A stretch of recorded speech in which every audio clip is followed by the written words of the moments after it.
एक जंगल में एक बूढ़े शेर का राज होता है। कुछ लोगों को ये बात पसंद नहीं होती कि शेर हमें हुक्म देता रहता है और हम उसकी बात मानते रहते हैं।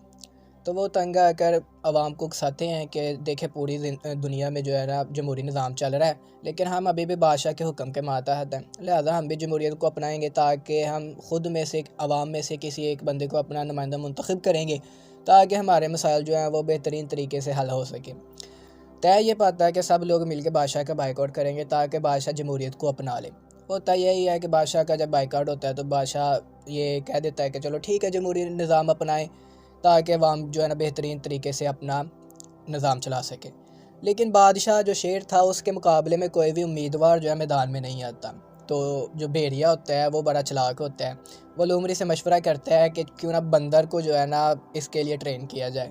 वो बंदर को फुसला फुसला के जो है ना उम्मीदवार के लिए नामजद करवा देते हैं। बंदर जो होता है वो उनकी बातों में आ जाता है, आके ना लोगों से तरह तरह के वादे करता है कि मैं अगर बादशाह बन गया तो ये हो जाएगा, ये हो जाएगा, ये हो जाएगा, आपके तमाम मामलात हल कर दिए जाएंगे। बिलाखिर लोगों ने शेर के अलावा किसी को बादशाह देखा नहीं होता, तो लोग जो है ना बंदर को, एक ही उम्मीदवार होता है तो उसको सपोर्ट करते हैं बादशाह के ख़िलाफ़ जाके।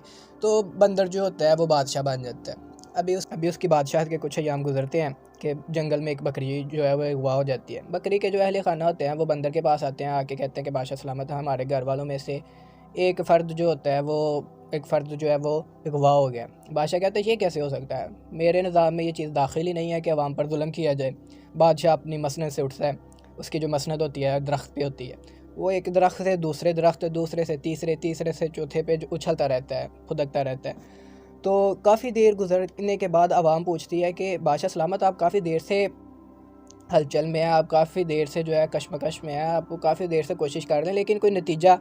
तो बादशाह कहता है कि ये देखें नतीजा छोड़े, ये बात देखें कि मेरी कोशिश में तो कोई कमी पेशी नहीं ना है। मैं कोशिश तो अपनी पूरी कर रहा हूँ, नतीजा मिले ना मिले मैं कोशिश पूरी कर रहा हूँ। मैंने जो आपसे वादा किया था मैं वो तो पूरा करने की कोशिश कर रहा हूँ। बिल्कुल यही सूरत हाल हमारी है कि हम लोगों ने कुछ नया इख्तियार करने के चक्कर में अपनी असल को छोड़ दिया। जो नबी अलैहिस्सलाम ने हमारे लिए असल छोड़ी थी वो थी खिलाफत का मनसब नबी अलैहिस्सलाम ने हमारे लिए छोड़ा था। लेकिन हाल हमारा ये है कि हमने जमहूरियत को अपनाया और जमहूरियत अपनाने के बाद हमने उसका सही इस्तेमाल नहीं किया। हमने ऐसे लोगों को अपना पेशवा ठहराया कि जो लोग नाअहल हैं, जो लोग उस बंदर की तरह हैं। पसे पुश तो जमहूरियत को तो नहीं डाल सकते, लेकिन हम उसका सही इस्तेमाल कर सकते हैं। हम उसका सही इस्तेमाल इस तरह कर सकते हैं कि हम अपने ऐसे नुमाइंदों को मुंतखब करें कि जो हमें खिलाफत के करीब करीब कर दें, जिनमें वो निशानियाँ हो कुछ जो एक सही इमाम में पाई जाती हैं। कुरान पाक में आता है कि क़यामत वाले दिन अल्लाह ताला लोगों को उनके आइम्मा के नाम से पुकारेगा। यौम नदउ कुल्ला उनासिम बिइमामिहिम, कि अल्लाह ताला क़यामत वाले दिन उनके इमामों के नामों के साथ उनको पुकारेगा।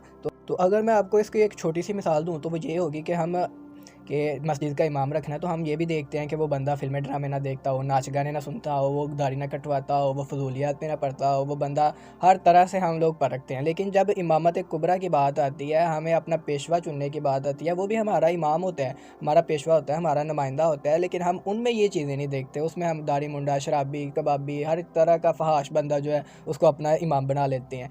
तो फिर इसका हल है कि ये होगा कि आप लोग अपने इमामों को, ऐसे इमामों को मुंतखब करें कि जो इस्लाम के ज़्यादा करीब हों, जो इस्लाम पर ज़्यादा अमल करने वाले हों, जो नबी अलैहिस्सलातु वस्सलाम की नज़र में दूसरे लोगों की बनिस्बत अच्छे हों, जो क़यामत वाले दिन आपके नाम को अपने नाम के साथ जोड़ने की वजह से रुसवा ना करवाएं, आप उनके लोगों की वजह से क़यामत वाले दिन रुसवा ना हो।